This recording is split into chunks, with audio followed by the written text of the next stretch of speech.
Programme timeline सां गॾु आऊं आहियां असद मुमताज़। नाज़रीन, सुप्रीम कोर्ट सेनेट जी चूंडुनि जे हवाले सां पंहिंजी राय अॼु ॾिनी आहे। राय मूजिबि सुप्रीम कोर्ट चयो आहे त सेनेट जी चूंडूं आइन मूजिबि थींदियूं, पर हाणे जेको वोट आहे उहो ॻुझो बि न हूंदो। सुप्रीम कोर्ट सदारती ऑर्डिनेंस जे हवाले सां पंहिंजी राय ॾींदे इलेक्शन कमीशन खे इहा हिदायत जारी कई आहे त उहो शफ़ाफ़ियत वोट चूंडुनि जी शफ़ाफ़ियत जे हवाले सां हर मुमकिन क़दम खणे ऐं इलेक्शन कमीशन हाणे फ़ैसिलो कंदी त ॻुझी वोट जेको ॻुझ आहे, जेका सीक्रेसी आहे, उहा केतिरी हद ताईं हुजणु घुरिजे। अॼु जेको सुप्रीम कोर्ट जो फ़ैसिलो आयो आहे, जेका राय आई आहे, मज़े जी ॻाल्हि इहा आहे त हुकूमती धुर ऐं अपोज़िशन ॿई हिन खे पंहिंजी फतेह पिया सम्झनि। हुकूमत सम्झे पई त असांजी फतेह थी आहे, असां जेको वियासीं सुप्रीम कोर्ट में, सुप्रीम कोर्ट असांजे मौक़िफ़ जी ताईद कई आहे। अपोज़िशन जो इहो चवणु आहे त जॾहिं ओपन बेल जे हवाले सां सुप्रीम कोर्ट पंहिंजो फ़ैसिलो ॾिनो आहे त इहा असांजे जेका राय आहे उन जी फतेह आहे। अॼु के प्रोग्राम में इन ते ई ॻाल्हाईंदासीं। हिन वक़्तु असांखे प्रोग्राम में जॉइन कयो आहे GDA जे MPA जनाब हसनैन मिर्ज़ा साहब, उन सां गॾोगॾु टेलीफोन लाइन ते मौजूदु हूंदा पीपल्स पार्टी जा अॻवान आजिज़ धामरा साहब, ऐं असांखे वीडियो लिंक जे ज़रिए प्रोग्राम में जॉइन कंदा लाल माली साहब, पाण MNA आहिनि तहरीक इंसाफ़ जा। मिर्ज़ा साहब, तव्हांजी वॾी महिरबानी, तव्हां असांखे टाइम ॾिनो। अव्हां खां भला प्रोग्राम जो आगाज़ पिया कयूं। हुकूमत चवे थी त असांजी फतेह आहे, अपोज़िशन चवे थी असांजी फतेह आहे, अव्हां छा था सम्झो कंहिंजी फतेह आहे? बिस्मिल्लाह रहमान रहीम। महिरबानी असद साहब।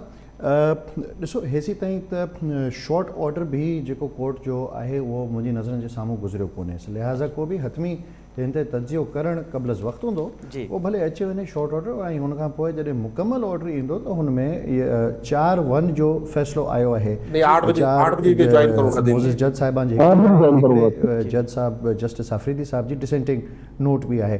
जॾहिं उहो ॿई हुननि जा ओपिनियंस ऐं कंसिडर्ड ओपिनियंस जॾहिं साम्हूं ईंदा तॾहिं बहितर माण्हू में हूंदो। ऐं सम्झां थो हींअर कंहिं बि धुर लाइ मिठाइयूं विराइणु थोरो क़बल वक़्तु आहे ऐं सबर सां कमु वठणु। पर जेको ॻुझो जेको पहिरियां हुयो त वोट जी जेका ॻुझ आहे, जेका वोट जी सीक्रेसी आहे, उहा बरक़रार रहंदी। हींअर त इलेक्शन कमीशन जी ईअं नथा सम्झो त हुनजे डी में बॉल आहे, त सुप्रीम कोर्ट हुनखे हिदायत कई आहे त हाणे अव्हां फ़ैसिलो कयो त केतिरी हद ताईं अव्हां वोट खे ॻुझो रखी सघंदो। मीडिया जे रिपोर्ट्स तहत जेकी ख़बर पए थी पई त फ़ैसिलो जेको अॼु सुप्रीम कोर्ट कयो उहो आइन जे लेटर एंड स्पिरिट जे तहत कयो आहे।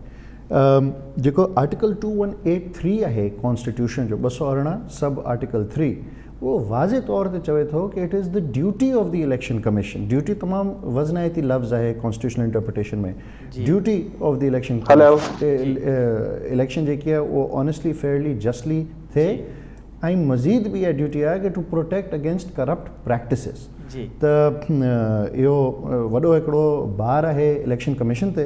ऐं माज़ी में जीअं पाण ॾिसंदा रहिया आहियूं, ख़ासि तौर ते सिंध में पोएं दफ़ा जॾहिं बैलेट बॉक्स ख़ाली कयो वियो त हुन में 2 ब्लैंक काग़ज़ात निकिता। त हिन दफ़ा इहो अॼु बि मीटिंग हुई सिंध असेंबली में, इहो पॉइंट आउट बि कयो वियो, हिकिड़े MPA साहब इहो रेज़ कयो इशू त अहिड़ा जेका वाक़ियात आहिनि, अहिड़ा अगरि वरी पेश आया त पोइ यकीनन इलेक्शन कमीशन जी पंहिंजी कारकर्दगी ऐं उन्हनि जी नॉन पार्टिज़नशिप ते बि वॾा सवाल अची सघनि था। जी, अच्छा लाल माली साहब, अव्हां कीअं पिया ॾिसो अॼु को फ़ैसिलो थियो आहे?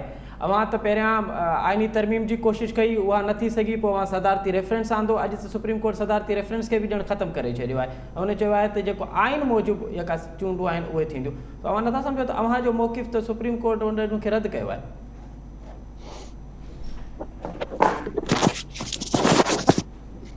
लाल भाई साहब, मुझे आवाज़ अचे पे वहाँ ताईं? अच्छा, असांजो राब्तो जीअं बहाल थींदो लाल माली साहब सां त असां कुझु मालूम कंदासीं। आजिज़ धामरा साहब, अव्हां कीअं पिया ॾिसो अॼोके फ़ैसिले खे? कंहिंजी फतेह थी आहे? अव्हांजे मौक़िफ़ जी ताईद कई वई आहे या हाणे जेको वोट ॻुझ आहे वोट जो उहो बरक़रार न रहंदो? अव्हां नथा सम्झो त इहो अव्हांजो जेको मौक़िफ़ आहे सुप्रीम कोर्ट उनखे रद्द कयो आहे? ॾिसो असद, पहिरीं ॻाल्हि त मूंखे टेक्निकल बुनियादुनि ते पंहिंजो मिर्ज़ा साहब हींअर शायदि ॻाल्हायो पिए, उहो आवाज़ सम्झ में न पियो अची सघे। नंबर हिकिड़ी ॻाल्हि ही का क्रिकेट मैच कोन हुई त कंहिं हारायो ऐं कंहिं खटियो। सुप्रीम कोर्ट में एडवाइस कंहिं घुरी? नंबर 1 ॻाल्हि, छा अपोज़िशन घुरी हुई या हुकमरान पार्टी घुरी हुई? पाण वई सुप्रीम कोर्ट में एडवाइस घुरण जे लाइ।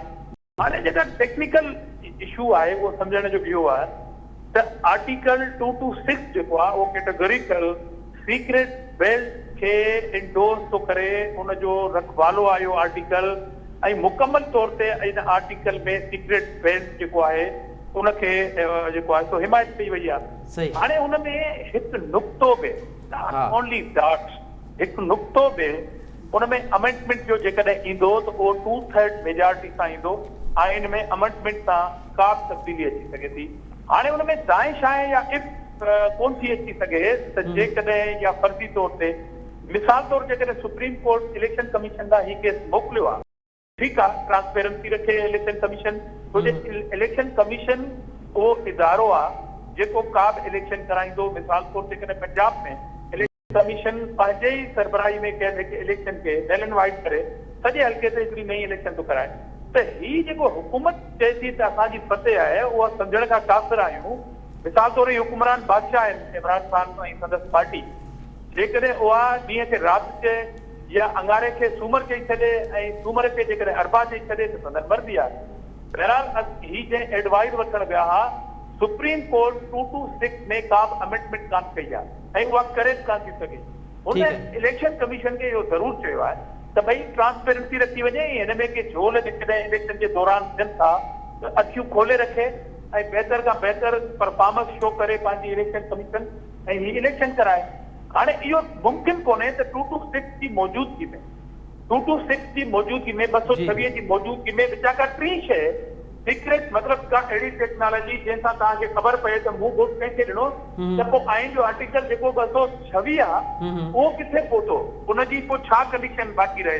बिल्कुलु सही। इन करे जेकॾहिं आइन में का अमेंडमेंट न आई सघी आहे थ्रू पार्लियामेंट त उनमें का बि टी शइ नथी थी सघे। बाक़ी इहो ज़रूरु थी सघे थो त सुप्रीम कोर्ट हुनखे हिकु दफ़ो वरी चयो आहे त ॿार जाॻंदा रहो, अखियूं खोले रखो, इंतज़ामात बहितर हुअणु खपनि ऐं जेको उते जेकॾहिं पोलिंग जे दौरान जेकॾहिं का अहिड़े क़िस्म जी शिकायत अचे त केरु कंहिंखे फोर्स थो करे त मूंखे वोट ॾे, हुनखे वोट ॾे, अहिड़े क़िस्म जी का कंप्लेन न अचे जो का पार्टी को कैंडिडेट हुनखे चैलेंज करे सघे।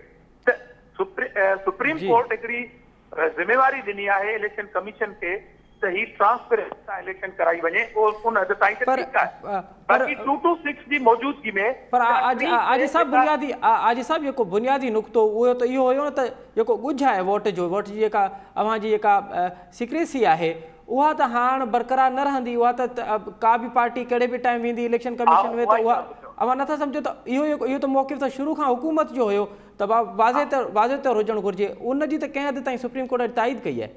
आउं उहा ई ॻाल्हि थो चवां त मूंखे सुप्रीम कोर्ट जे फ़ैसिले लाइ इंतिहाई एतिराम आहे ऐं तव्हां ॾिसजो त इहो मुमकिन कोन्हे इलेक्शन कमीशन जे लाइ त हू सुप्रीम कोर्ट जी सिर्फ़ एडवाइस ते हू आइन जे 226 जे जेको आर्टिकल आहे हुनजी वायलेशन करे। जेकॾहिं सीक्रेसी नथी बरक़रार रही सघे त पोइ इहा वायलेशन आहे आर्टिकल 226 जी ऐं कहिड़ो इदारो आहे जेको अफोर्ड करे सघे थो त हू वायलेशन करे 226 जी।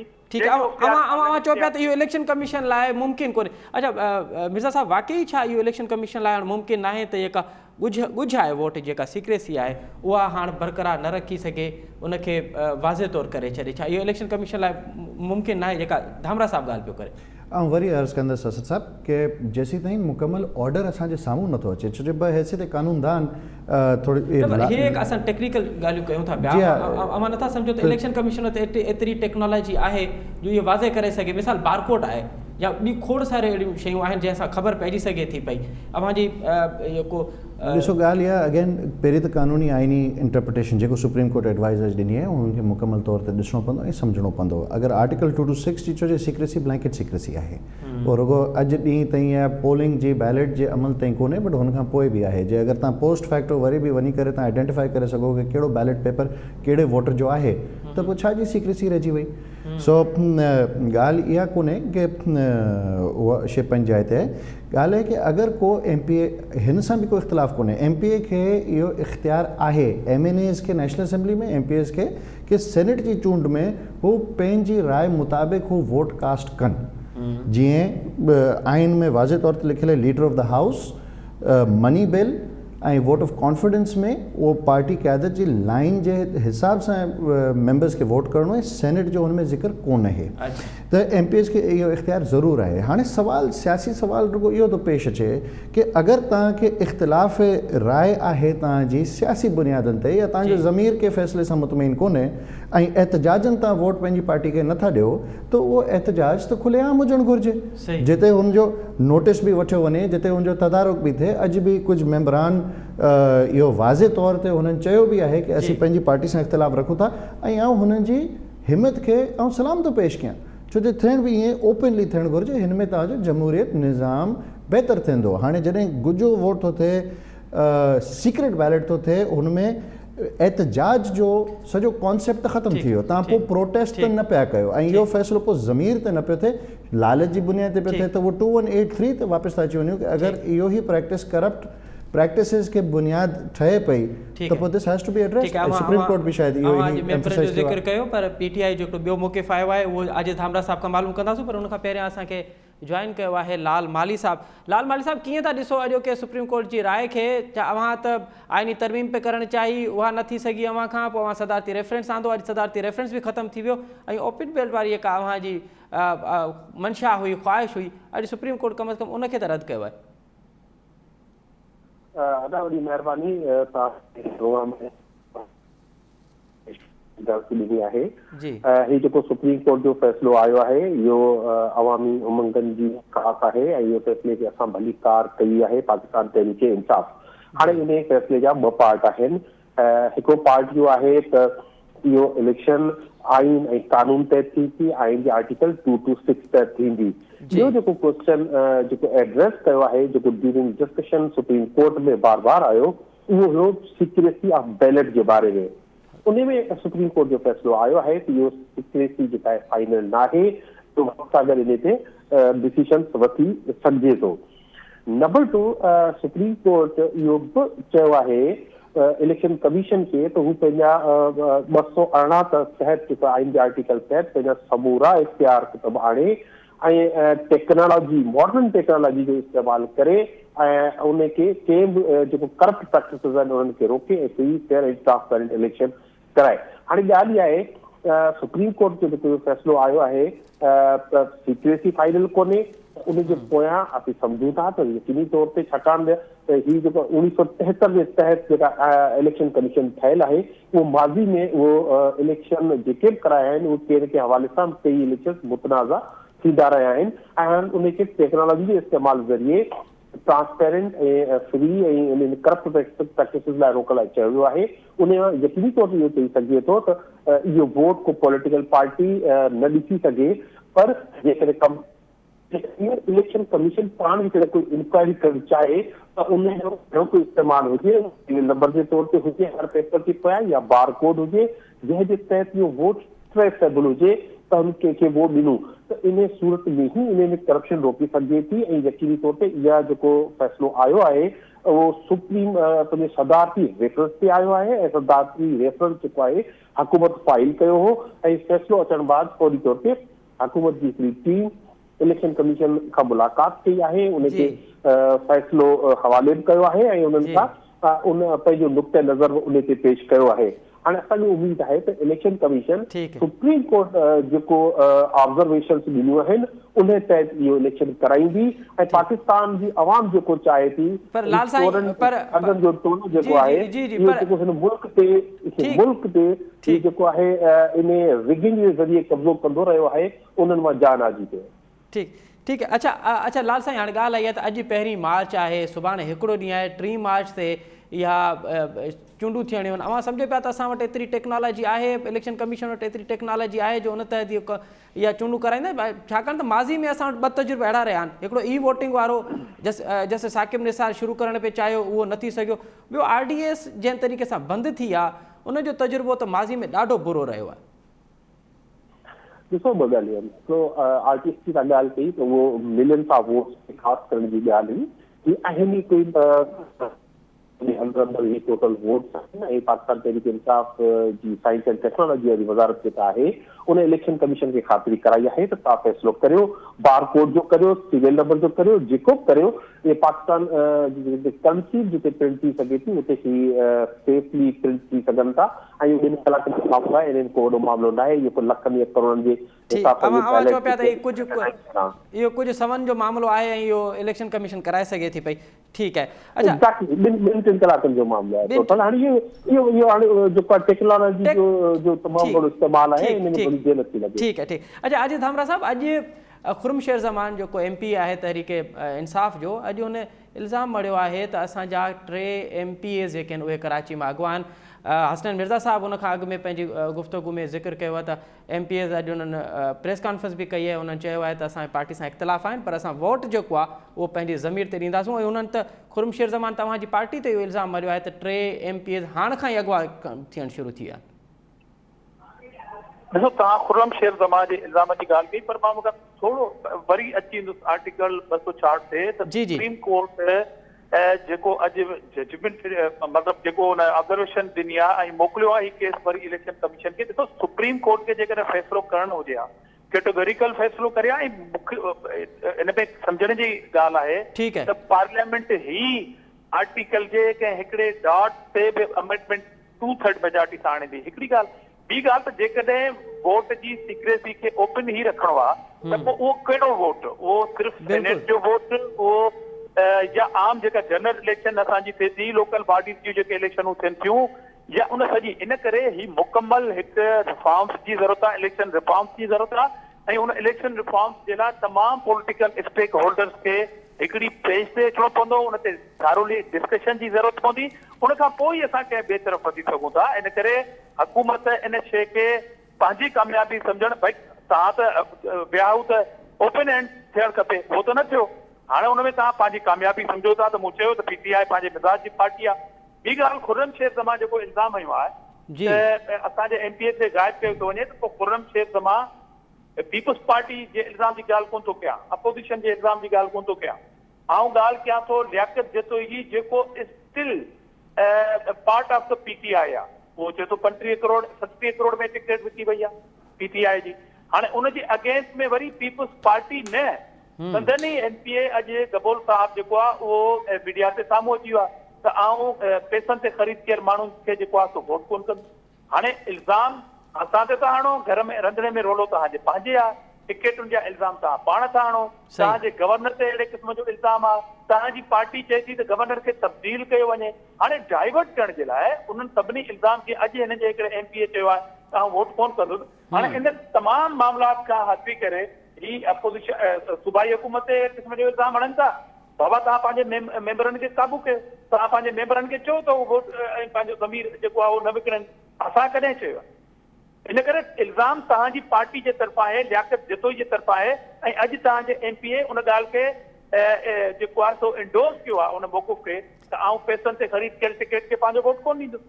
हाणे इन ॻाल्हि जो जवाबु केरु ॾींदो? ठीकु आहे, इहो मालूम कंदासीं लाल माली साहब खां, पर पहिरियां हसन मिर्ज़ा साहब आख़िर कहिड़ी ॻाल्हि आहे त हे जेको फ़ैसिलो हुयो, हे जेको कमु हुयो उहो पार्लियामेंट खे करिणो हुयो ऐं सियासी पार्टियुनि खे करिणो, जेको सुप्रीम कोर्ट में वियो ऐं सुप्रीम कोर्ट पाण थी चवे त हीउ मामिलो जेको आहे उहो आइनी मामिलो आहे ऐं वरी इहो पार्लियामेंट खे ई करिणो आहे। तव्हां नथा सम्झो त असांजी सियासी पार्टियुनि में उहो आख़िर उहो कल्चर छो न डेवलप थियो आहे त इहे के मामला आहिनि उहे सभु वेही टेबल टॉक करे मामला हल थियणु घुरिजनि। सुप्रीम कोर्ट जा जेके कम आहिनि उहे सुप्रीम कोर्ट खे करणु ॾियनि, जेके पार्लियामेंट जा कम आहिनि उहे पार्लियामेंट करे।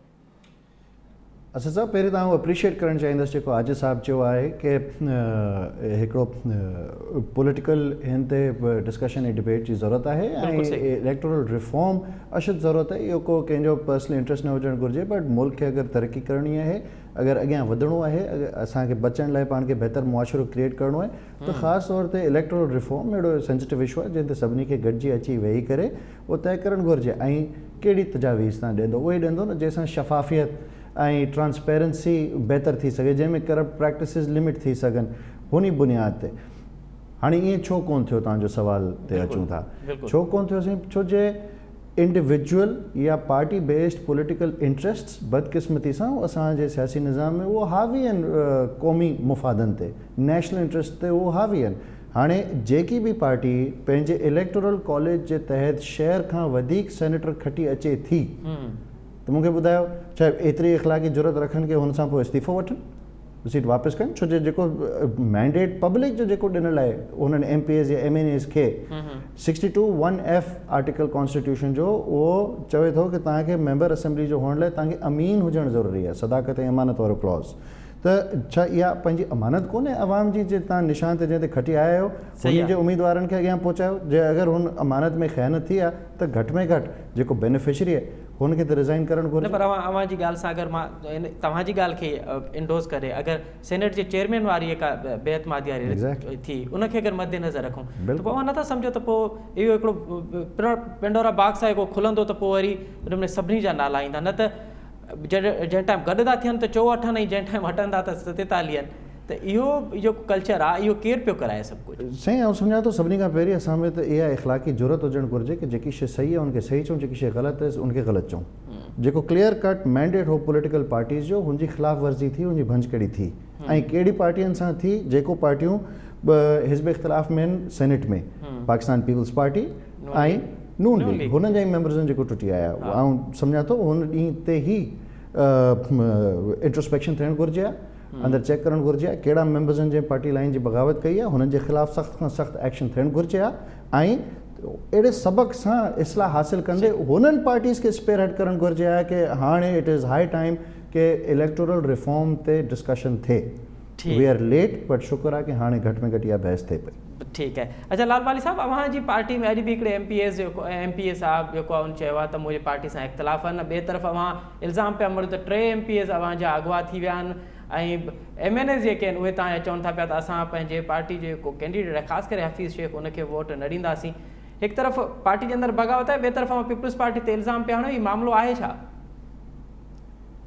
ॾिसो, असांजी पार्टी हिकिड़ी जमहूरी पार्टी आहे जंहिंमें हर मेंबर इख्तियार आहे कि हू पंहिंजी राय रखे ऐं पंहिंजो इख़्तिलाफ़ रखे ऐं इहो जमहूरियत जी सूंह आहे, माण्हू रखंदा आया आहिनि ऐं रखनि था।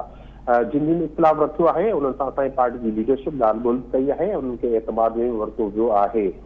थोरी देरि पहिरीं सां इहे इल्ज़ाम जेके इहे ख़बरूं अचनि थियूं पियूं त असांजी पार्टी जा 2 मेंबर गुम आहिनि ऐं असांजी पार्टी कराची जी पार्टी जी क़यादत इल्ज़ाम हयो आहे त हुननि खे अगवा कयो वियो आहे ऐं इन जो वाइडली ख़तरो मौजूदु हुयो। जेके हिन पीपल्स पार्टी सरप्राइज़ ॾियण जी ॻाल्हि कई हुई, हिन वटि ॿियो त कुझु आहे कान, या त कंहिंखे ख़रीद करण जी कोशिशि कंदा या कंहिंखे अगवा करण जी बि कोशिशि करे सघिजे थी ऐं इहो मामिलो जेको आहे थोरी तौर ते क्लियर थियणु खपे, न त सिंध में सेनेट जी चूंडनि ते वॾो सवाल अची वेंदो।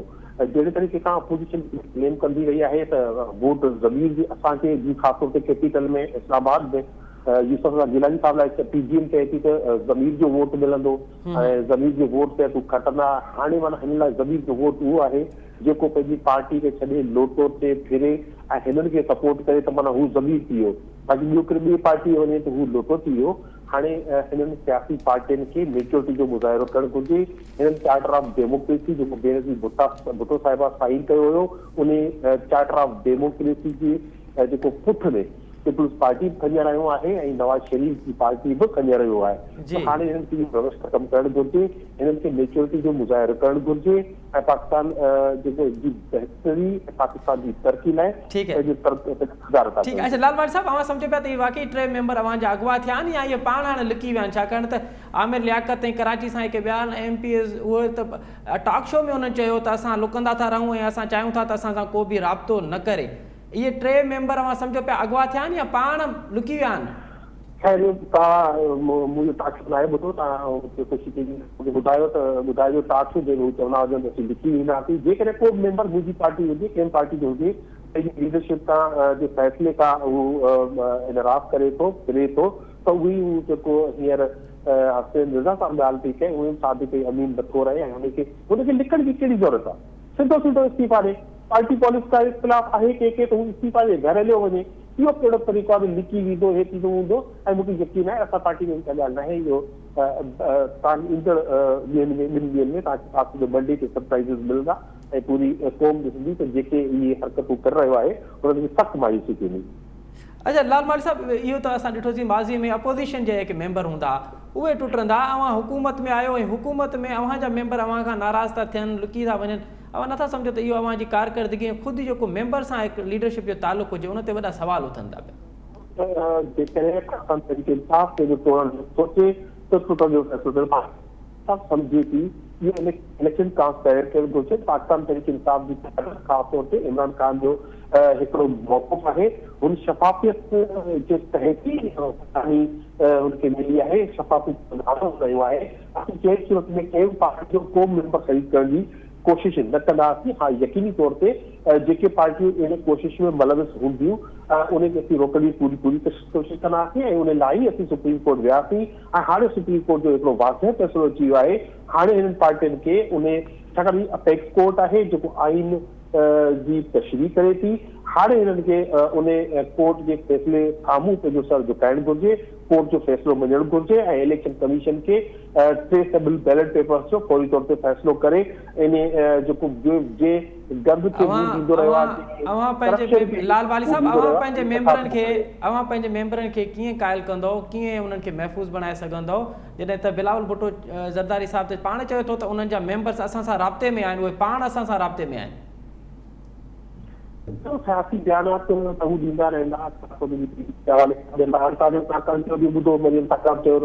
असांजो प्रोग्राम शायदि न थिए पंहिंजो मार्च जो, त लाल मार्च में हुनजो हिकिड़ो सियासी खोखलो नारो आहे। असां त सेनेट जी चेयरमैन सेनेट जी इलेक्शन ते फ़िलहाल ॻाल्हायूं पिया, मार्च ते बाद में सेनेट जी चूंडनि में हिनजे सियासी बयान आहिनि, सियासी बयान जे ज़रिए ई पाण खे मुतमिन रखण जी कोशिशि कनि पिया ऐं इन खां अलावा हिनजो इहे सभु ॻाल्हियूं खोखलियूं आहिनि। ऐं तव्हां ॾिसंदव त 3 तारीख़ ते पाकिस्तान तहरीक इंसाफ सोभारी थींदी ऐं लार्जेस्ट जेका आहे उहो पार्टी थी उभरंदी पंहिंजो सेनेट में ऐं सेनेट जो।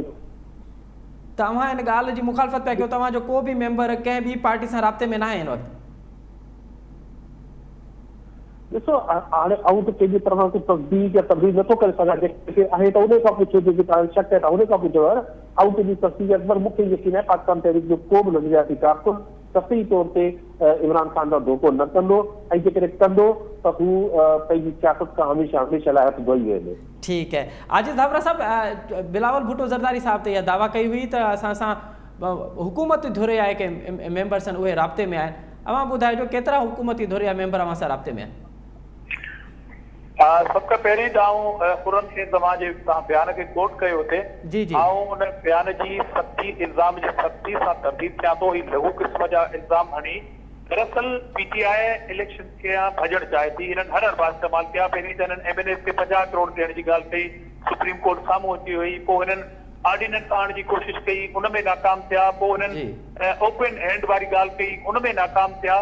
ऐं हाणे हिननि खे मथां खां अहिड़े क़िस्म जो हुकुम थियल आहे त तव्हां हींअर खां ई अहिड़े क़िस्म जा इल्ज़ाम हणो जीअं तव्हां सुभाणे पंहिंजी शिकस्त खे तस्लीम रखियो। छो जो पीटीआई जो जहिड़ो माना ट्रेंड रहियो आहे त हू कॾहिं बि हक़ीक़त हुनखे तस्लीम न कंदा। मिसाल जे तौर ते जेके 3 मेंबर हिन जा मिसिंग आहिनि, त छा जॾहिं इमरान अहमद नियाज़ी पंहिंजे उन सूबे में वियो जिते हिननि वॾा रिफॉर्म कंदा आहिनि, जिते हिननि वॾो कमु कयो आहे केपीके जे अंदरि, 14 एमएनए इमरान खान सां मिलण खां इनकारी आहे।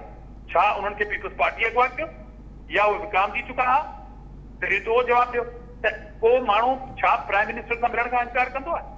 जी 14 मेंबरनि तव्हां सां इनकार करे छॾियो ऐं उन खां पोइ सिंध में तव्हांजे एमपीएस तव्हां ते अदम एतमाद था कनि। मामिलो पीपल्स पार्टी ऐं पीटीआई जो कोन्हे, मामिलो आहे नज़रियाती पीटीआई ऐं उधारी पीटीआई जे दरमियान झगड़े जो। त ही जेका बि इलेक्शन कंट्रोवर्सी में बीठी उहा हिननि जे जहिड़े में बीठी। मां त सिर्फ़ु इहो थो चाहियां त लियाकत जतोई जो जेकॾहिं इल्ज़ाम ग़लति हो त अॼु हुनखे हिननि जो पंहिंजो हिकिड़ो एमपीए चए थो त आऊं हर कहिड़े टिकट वारे माण्हू खे वोट कोन कंदो, लेकिन पंहिंजनि सिखुनि खे ॾियण जी ज़रूरत आहे। अपोजिशन ते इल्ज़ाम बाद में ॾेई सघूं था।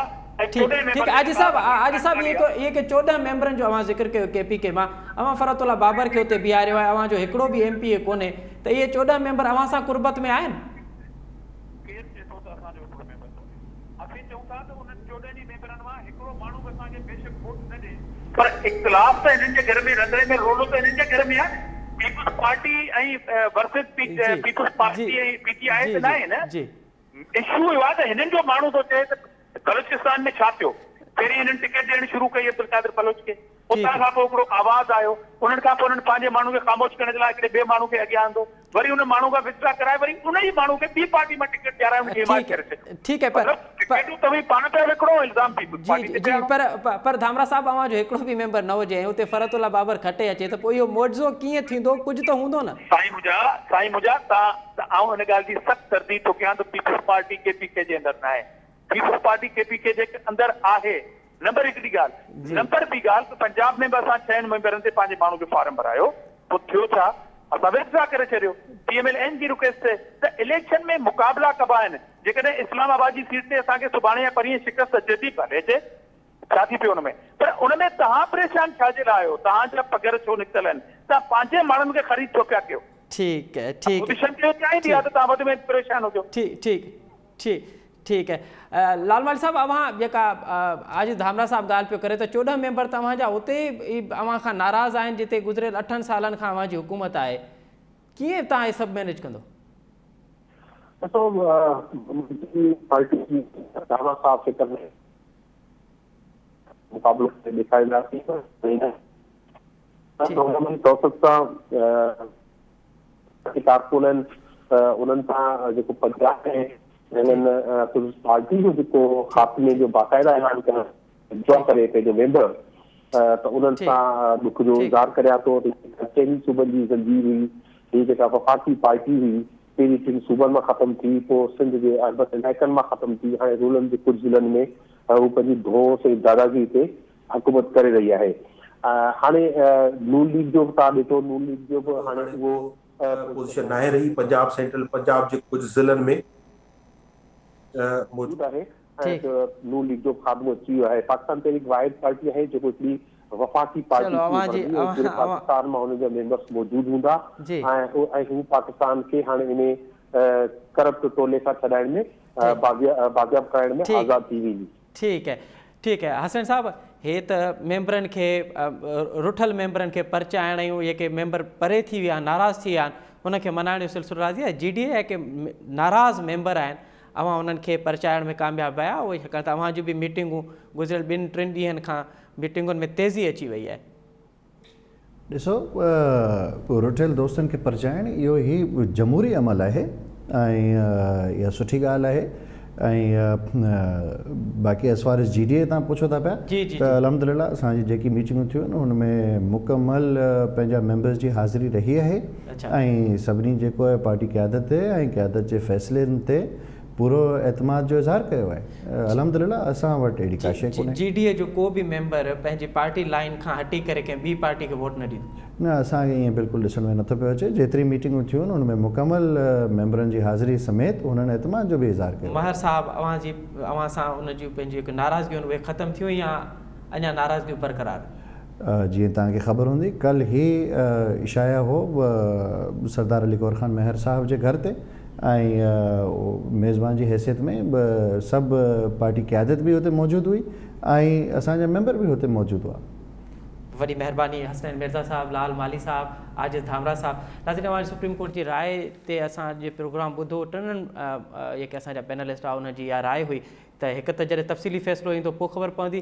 हुकूमत इहा दावा करे पई त हुनजो जेको मौक़िफ़ हो हुनजी ताईद कई वई आहे। अपोज़िशन हींअर ताईं वज़ीद आहे त अपोज़िशन जो जेको मौक़िफ़ आहे सुप्रीम कोर्ट उनजी मौक़िफ़ जी ताईद कई आहे ऐं ॿई हुकूमती ऐं अपोज़िशन इहा बि दावा कनि था पिया त सेनेट जे चूंडनि में उहे सुभारा थींदा। 3 मार्च ते ख़बर पवंदी त केरु सुभारो थो थिए ऐं कंहिंखे शिकस्त थी अचे। हिते प्रोग्राम जो वक़्तु पंहिंजी पुॼाणी ते पहुचे थो। असद मुमताज़ खे ॾींदा इजाज़त। अल्लाह भाई।